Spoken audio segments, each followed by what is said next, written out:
তো এখন হচ্ছে আমরা চলে আসছি বিষ্ণু মন্দিরে। এই যে আমার সঙ্গে আমার বোন আছে, এদিকে চলছে অনুষ্ঠান।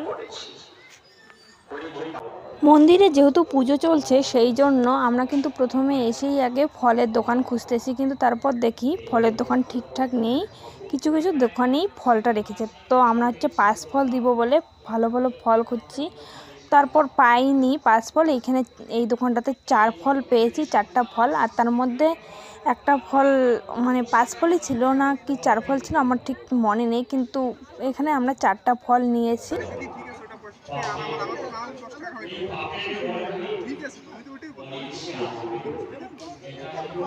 যেহেতু 7 দিন পুজো আর খুব বড় করেই মানে পুজোটা হয়, ভগবদ গীতা পাঠ হয়, সেহেতু দেখো অনেক কিন্তু দোকান বসেছে, ওইদিকে রাস্তার সাইডেও দোকান বসেছে অনেক, মানে মেলার মতন একটু ভাব ভাব হয়েছে আর কি।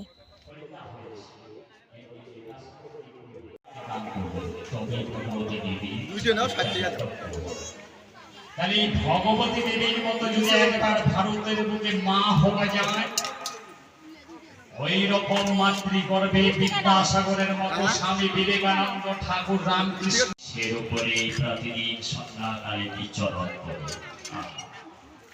ঈশার সঙ্গে তার রহে অবদান, এই সময়ে নারী সুন্দর অতি অলক্ষ্য।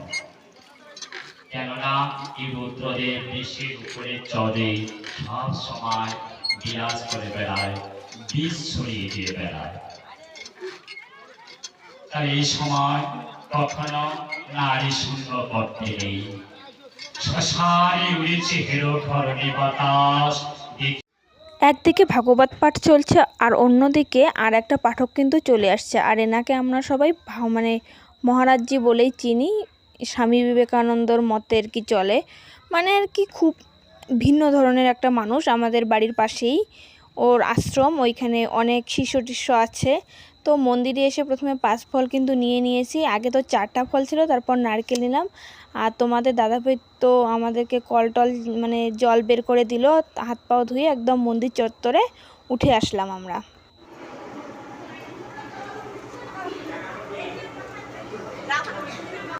এই হচ্ছে মন্দিরের ঠাকুর, দেখো কি সুন্দর মায়াবিনা মুখটা। এই হচ্ছে বিষ্ণু আর প্রিয়া, আর দেখো চারিধারে কিন্তু আরও অনেক ঠাকুর রয়েছে। তো চলো তোমরা মন্দিরটা একটু ভালো করে দেখে নাও।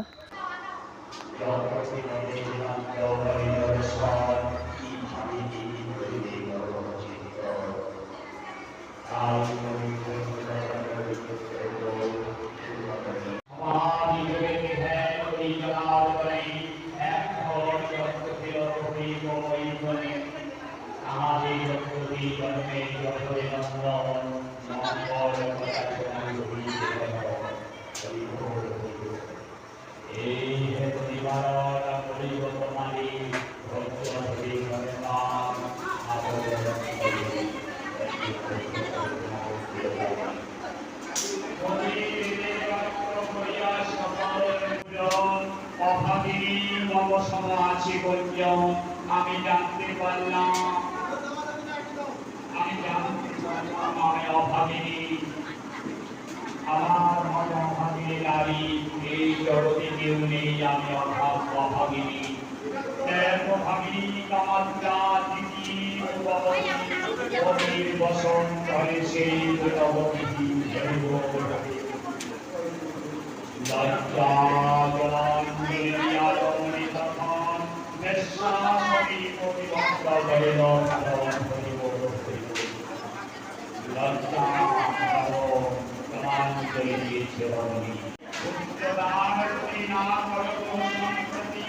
নারী হত্যা পাপ হবে জানিলে তোমার, তোমার কাছে নাম পরিহার। তুমি যদি আমাকে একটা পুত্র সন্তান না দাও, আমি এখানে নাম ত্যাগ করব।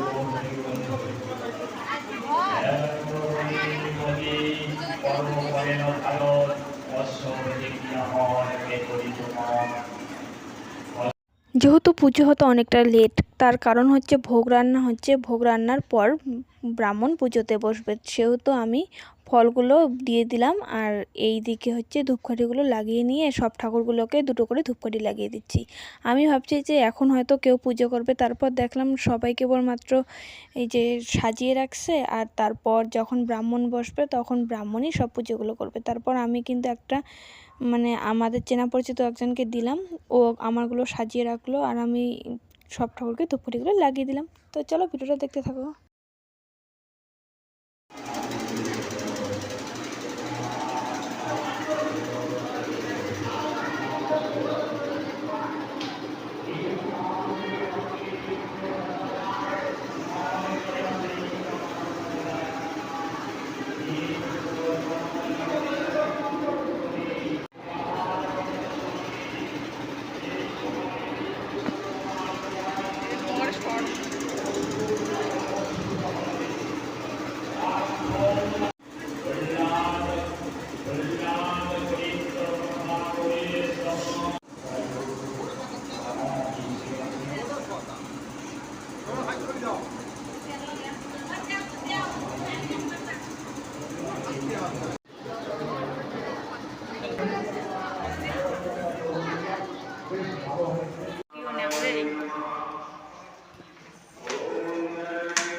তুলছিল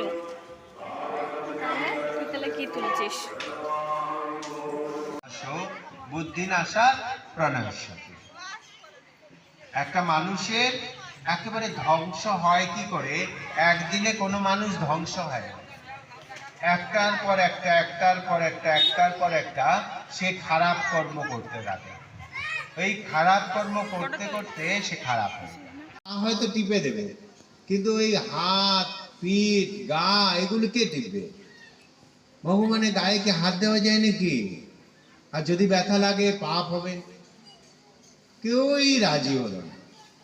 তো ভগবানের গাত্রে ব্যথা, তখন তার ওষুধ ছিল না যে ওষুধ খাইয়ে দেবে। তা কাউকে এই জয় বিজয়কে বলা হলো, আচ্ছা তোরা আমার গায়ের উপরে। তো এইখানে হচ্ছে আমরা 1 কেজি জিলিপি নিচ্ছি, মাসির বাড়িতে যাব সেই জন্য। তো মাসির বাড়িতে গিয়ে আর কোনো রকম ভিডিও করতে পারিনি। এইখানে 1 কেজি জিলিপি নিয়ে মাসির বাড়ি গিয়েছি, তারপর এসে আবার এইখানে 1 কেজি জিলিপি নিয়েছি। আর দেখো এইখানে হচ্ছে আমার বোনকে আমরা চাউমিন খাওয়াচ্ছি, আর আমরা যেহেতু মানে সেদিন নিরামিষ ছিলাম সেই জন্য আর সেই আমিষ খাবার খাই নাই।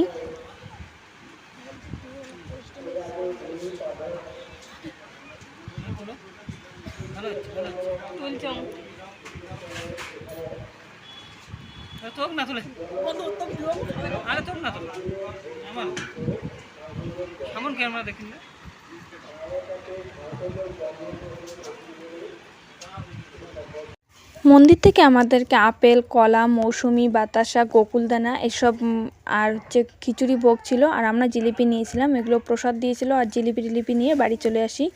আর আসার পর দেখো প্রথমেই কিন্তু একটা থালাতে ভালো করে সাজিয়ে নিচ্ছি। আমার ঠাকুমা যেহেতু আমার বড় কাকুর বাড়িতে থাকে, ওইখানে দিয়ে দিব। আর বাড়িতে কিন্তু মানে বড় কাকুর বাড়িতে কেউ নেই। দেখো সব কিছু নিয়ে কিন্তু আমি রেডি হয়ে গেছি, ঠাকুমার বাড়িতে যাচ্ছি। আর দেখো তাড়াতাড়ি চলে আসলাম। এগুলো এখন হচ্ছে একটা ক্যাবিন আছে, ক্যাবিনটাতে রাখবো। হঠাৎ করে দেখি যা মানে সেটা ক্যাবিনের যে গ্লাসগুলো আছে ওই দুটো না একখানে লেগে গেছে, সরাসরি আর হচ্ছে না। তারপর আমি নিচের ক্যাবিনে রেখে দেই হচ্ছে জিলিপির প্যাকেটটা, যাতে পিঁপড়ে না ধরে। আমাদের দিকে না এত পরিমাণে পিঁপড়ে, সেটা আর ভাষায় প্রকাশ করা যায় না।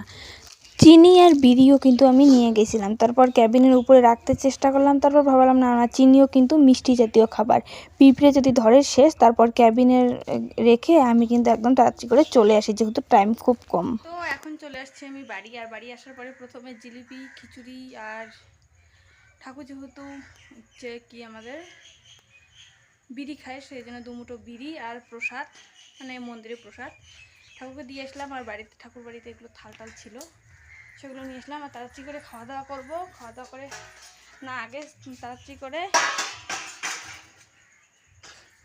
শাড়িটা চেঞ্জ করব, তারপর খাওয়া দাওয়া করবো, শাড়ি পরবো আবার, তারপর আমি বাড়িতে চলে যাব একদম। তো কন্টিনিউ ভিডিওটা দেখতে থাকো।